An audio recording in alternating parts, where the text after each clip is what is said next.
Hello everyone, welcome back to this quick tutorial. In today's video, let's learn how to recover the deleted Telegram chat messages and photos on Android. So without wasting our time, let's start the video. First of all, what you have to do is go to the Play Store. Here search for Telegram app. Make sure that your app is updated. If not, make sure to update it first.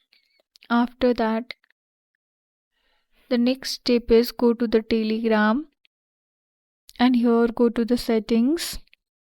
After that, scroll down to data and storage. Scroll down and here enable this Wi-Fi options. Tap on notifications and sound. Make sure that this background connection option is enabled.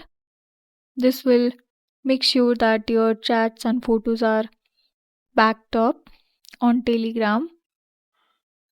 Now the last step what you have to do is you can scroll down and here in the help section you will find the option of ask a question. Here you can tap on ask as a volunteer. Here you can start the conversation and the Telegram support team will contact you and help you to fix your problem. I hope this video will help you out to fix or recover the deleted chats on Telegram. So thank you for joining us in this tutorial. See you guys in the next video.